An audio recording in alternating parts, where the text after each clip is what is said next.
Assalamualaikum warahmatullahi wabarakatuh. Waalaikumsalam warahmatullahi wabarakatuh. Alhamdulillah, wassalatu wassalamu ala ashrafi khalqillah Sayyidina wa maulana Muhammad ibn Abdullah wa ala alihi wa ashabihi wa man tabi'ahu wa nasarahu wa wala wa la hawla wa la quwata illa billah, amma ba'd. Hadirin jamaah Majlis Ta'lim Masjid Al-Husna yang saya muliakan, khususnya pimpinan Al-Mukarram Bapak Haji Sugeng Hartoyo dan juga Al-Mukarram Bapak Haji Suatmo dan pengurus-pengurus yang lain serta para hujjaj dan remaja sekalian. Syukur alhamdulillah malam hari ini kita berkesempatan untuk hadir berkumpul kembali sama-sama mengikuti pengajian. Mudah-mudahan Allah Subhanahu wa taala berkenan melimpahkan kepada kita limpahan pahala yang sebesar-besarnya. Semoga dengan kemurahannya diampuni kekurangan, kesalahan dan dosa-dosa kita, dan semoga terus dibukakan pintu ilmu yang seluas-luasnya.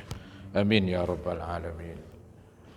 Kita melanjutkan bahasan dari kitab Hadis Riyadhis Shalihin, yaitu kalau nggak salah nih yang saya tandain halaman 541. Hadis nomor 16 ya. Hadis nomor 16. Ini saudara-saudara melanjutkan tentang fadilah keutamaan menuntut ilmu ya. Jadi sering saya katakan menuntut ilmu itu ya lintas umur. Berapapun umur kita, agama masih mendorong untuk terus menuntut ilmu. Kalau perlu minal mahdi ilal lahdi, dari buayan sampai ke liang kubur ya, kalau perlu begitu. Itulah gambaran agama Islam yang sangat ya mendorong kepada pemeluk-pemeluknya untuk terus menuntut ilmu, baik ilmu umum atau ilmu agama ya. Ilmu umum fardu kifayah, ilmu agama fardu ain begitu. Itu dalam segi kedudukan, dua-duanya dibutuhkan memang ya. Kalau ilmu agama inilah yang wataknya baik ya, mengajarkan manusia untuk menjadi manusia yang baik. Nah, ini di hadis nomor 16 ya, ketika kita menuntut ilmu agama ini semestinya tujuannya murni karena Allah ya. Ada ulama dulu mengatakan menuntut ilmu agama itu diantaranya tujuannya untuk menghilangkan kebodohan. Menghilangkan kebodohan pada diri kita ya, itu kan jelek, bodoh, jelek ya, tercela orang yang nggak ngerti begitu. Kedua yaitu untuk supaya mengabadikan agama. Agama ini akan abadi bila mana pemeluk-pemeluknya mengerti agama, tahu tentang agama. Itulah yang disebut ilmu agama.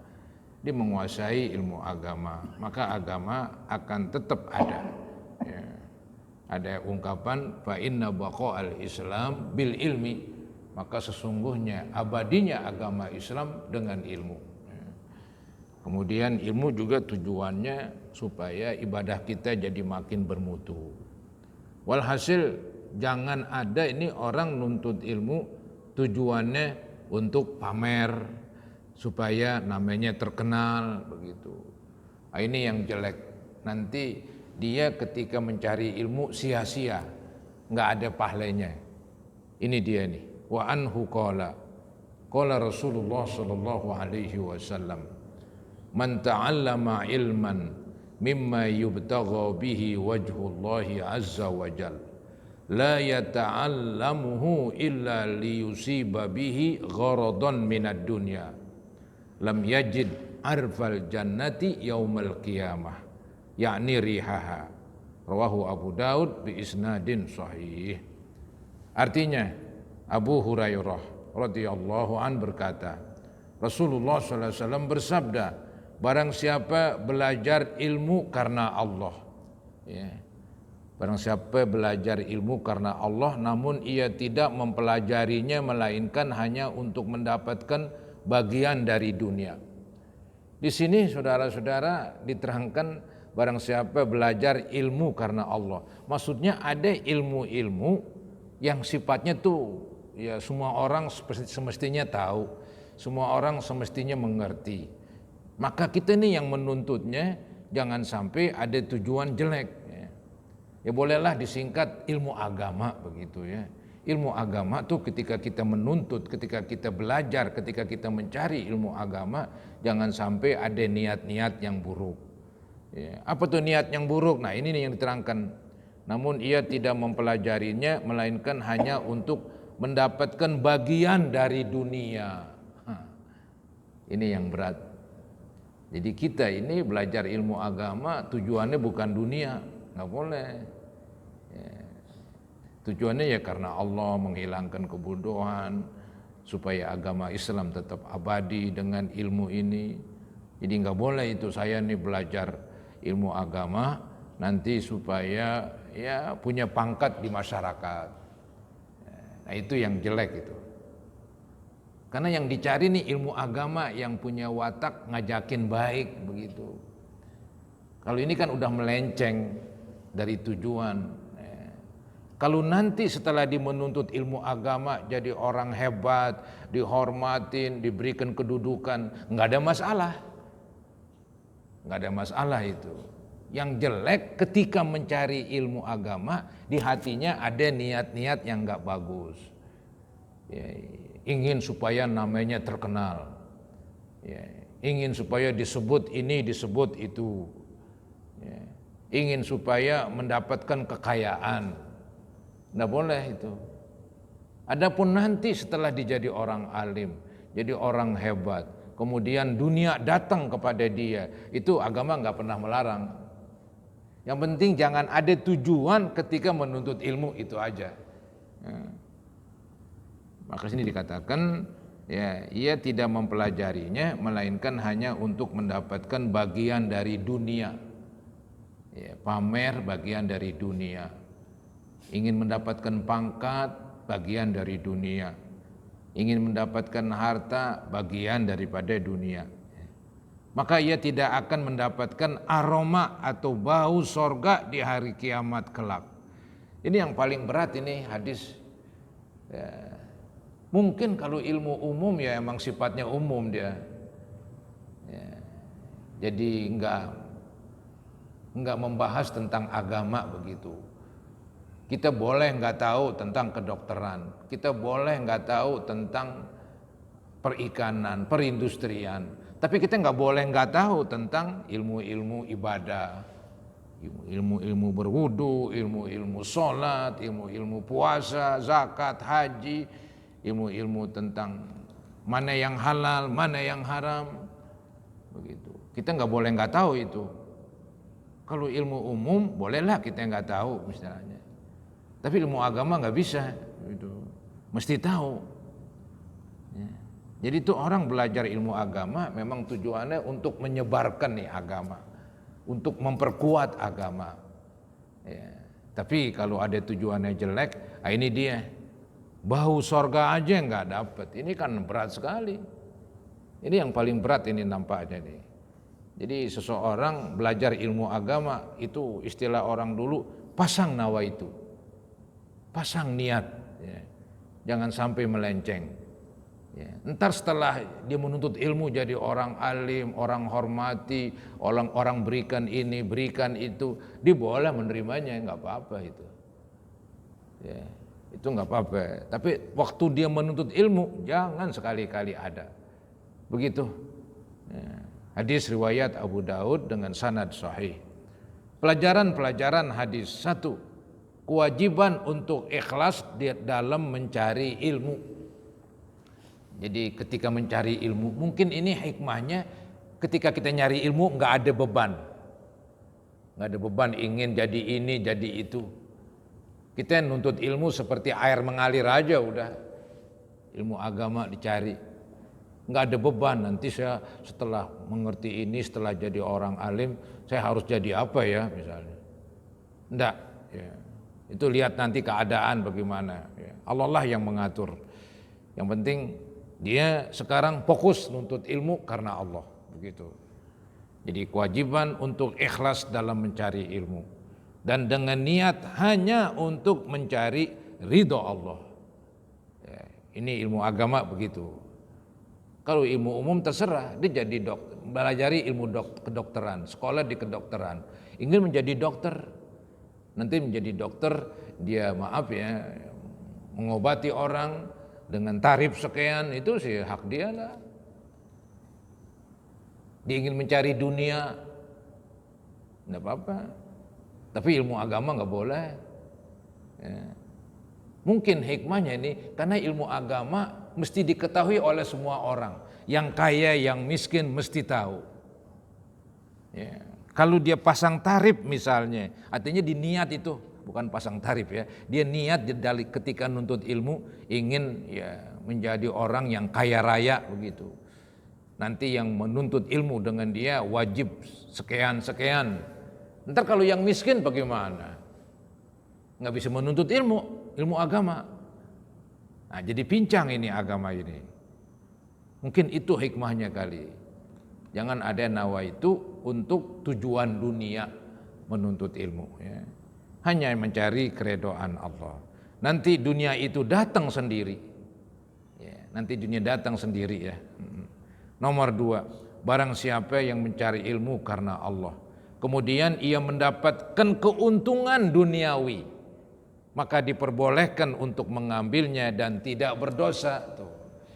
Yang penting kan waktu nuntutnya, setelah jadi orang alim, dihormatin, diberikan ini, diberikan jabatan, silahkan, nggak dilarang. Nggak dilarang. Nah itulah saudara-saudara cara menuntut ilmu agama. Itu begitu caranya. Ya.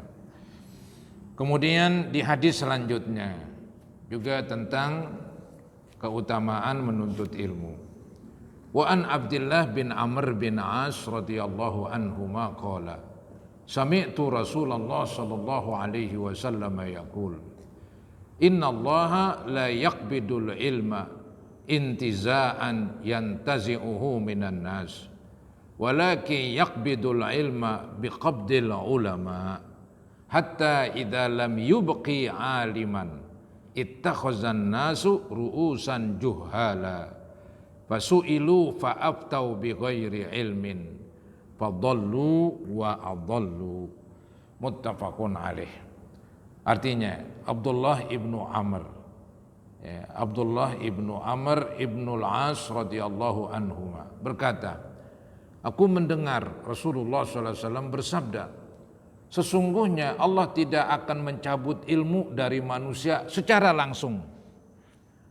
Istilahnya orang kan alim begitu, kemudian ilmunya Allah cabut jadi bodoh, ndak ada itu. Ya, Allah istilahnya nggak akan mengambil ilmu yang udah dikasih kepada seseorang diambil lagi, ndak ada. Begitu. Itu ya gambarannya jelek sekali. Jadi dikatakan di sini sesungguhnya Allah tidak akan mencabut ilmu dari manusia secara langsung. Diambil ilmunya langsung berubah jadi orang bodoh begitu. Tidak itu. Nah, Allah juga mencabut, cuman caranya lain ini.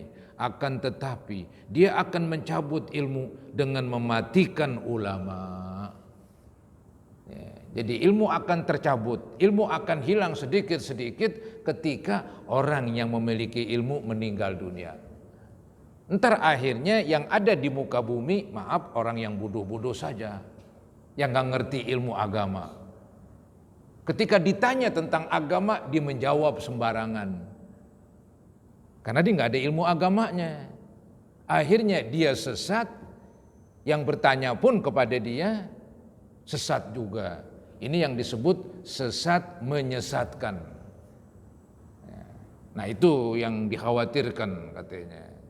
Ini yang dikhawatirkan. Nih saya ulangin, aku mendengar Rasulullah SAW bersabda, sesungguhnya Allah tidak akan mencabut ilmu dari manusia secara langsung, akan tetapi dia akan mencabut ilmu dengan mematikan ulama sampai tidak tersisa seorang alim pun, seorang yang berilmu nggak ada tersisa, hingga manusia menjadikan para pemimpin yang bodoh, pemimpin agama khususnya, yang menjadi pemimpin agama orang yang bodoh. Akibatnya maka ketika ditanya ya, ditanya tentang agama. Mereka menjawab tanpa ilmu, wah nggak ada ilmunya. Mereka sesat dan menyesatkan. Itu yang dikhawatirkan. Ya, maka carilah ilmu sebelum orang yang punya ilmu wafat katanya. Ya. Begitu. Jangan sampai nggak ada ilmu, jadi mesti ada regenerasi. Ya. Kalau nggak ada, wah putus tuh. Ntar akibatnya yang mengerti agama habis. Ketika ada orang ditanya tentang hukum-hukum, dia nggak mengerti, tapi dia berani menjawab. Akibatnya jawabannya salah. Yang menjawab sesat, yang meminta jawaban ikut sesat. Ini yang disebut sesat menyesatkan. Begitu. Hadis muttafaqun alaih. Pelajaran-pelajaran hadis. 1. Sesungguhnya para ulama adalah pelindung dan penentram manusia di bumi ini, serta sumber keutamaan dan kebajikan. Ya, jadi ulama digambarkan dia sebagai pelindung, dia yang menentramkan hati, dia merupakan sumber kebaikan dan sumber keutamaan, karena ada ilmunya, ilmu agama begitu. Ya, nomor 2, kabar gembira bagi ulama bahwa Allah tidak akan mencabut ilmu mereka. Nggak ada itu orang yang masih hidup ilmunya hilang, Allah nggak cabut. Nah ini kan kabar gembira katanya. Orang yang berilmu insya Allah ya nggak bodoh, dalam arti dicabut enggak, kecuali dia meninggal dunia dicabut nyawanya oleh Allah. Nomor 3, anjuran menuntut ilmu untuk memperbanyak jumlah para ulama. Ya alhamdulillah sih di Indonesia banyak pesantren, banyak ya. Ya itulah benteng. Benteng Indonesia itu diantaranya itu. Banyaknya ulama ya dari pesantren-pesantren. Kalau nggak ada pesantren ya agak sulit memang. Gitu. Dia nampaknya peron terdepan itu ya.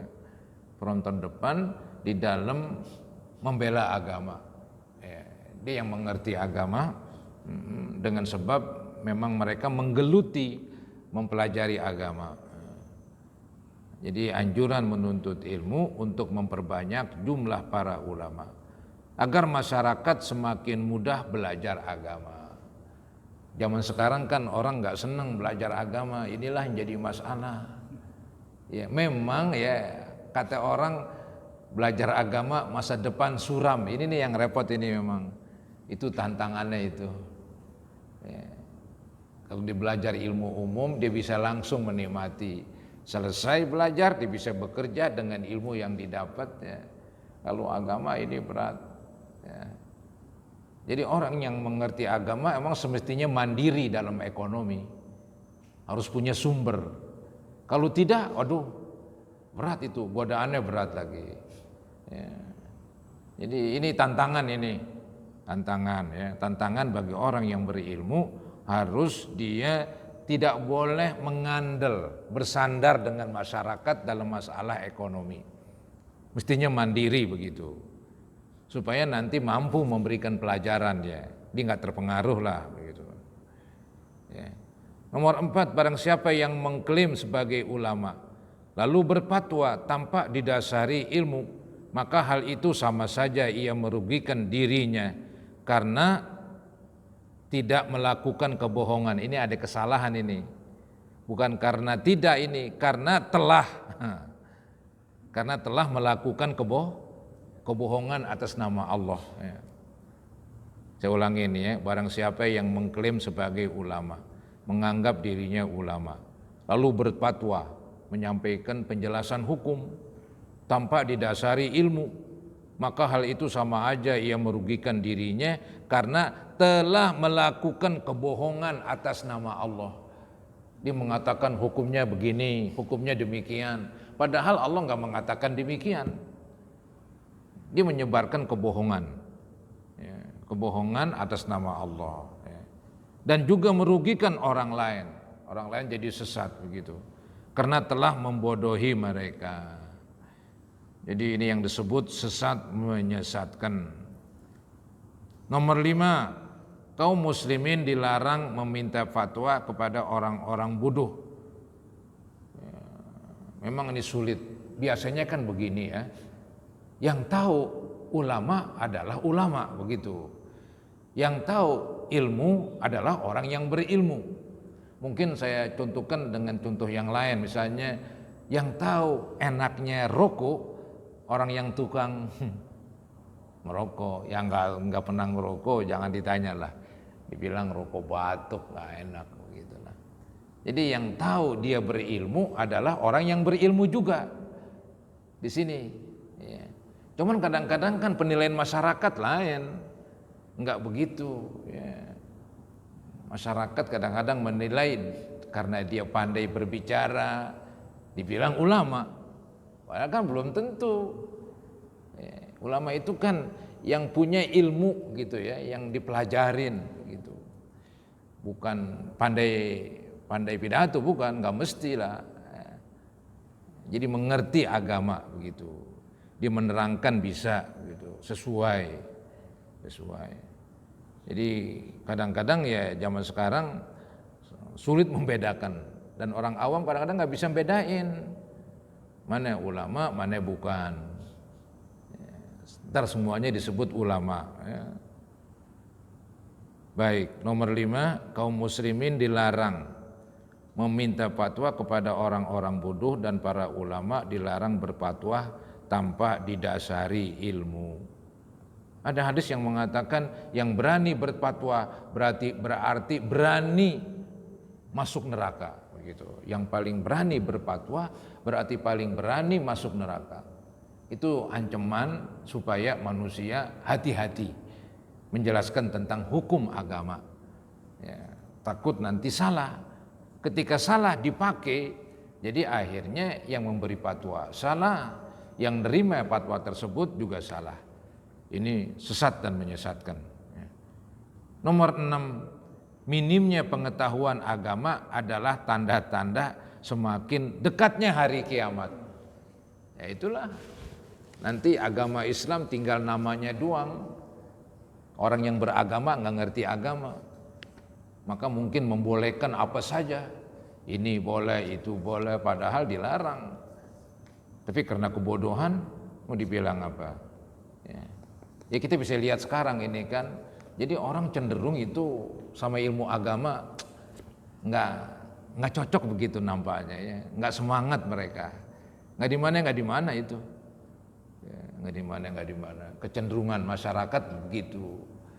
Dengan ilmu agama acuh tak acuh, memang berat tantangannya. Ya, agama ini kan istilahnya pahit lah begitu, nggak enak. Nah ini bukan rintangan tapi tantangan, nggak boleh nyerah, nggak boleh menyerah begitu. Ya bolehlah kalau punya anak, punya cucu begitu. Ada yang masuk dalam bidang agama. Tadi kan dibilang disuruh memperbanyak jumlah para ulama. Cuman anak-anak sekarang nggak cenderung tuh ke sana. Dibilang suram, mau dibilang apa? Susah jadinya. Ya.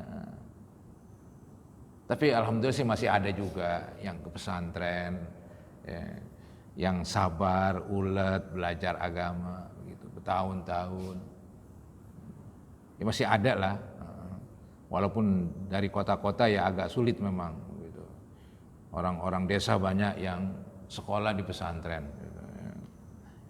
Baik saudara-saudara, jadi selesailah bahasan tentang ilmu agama.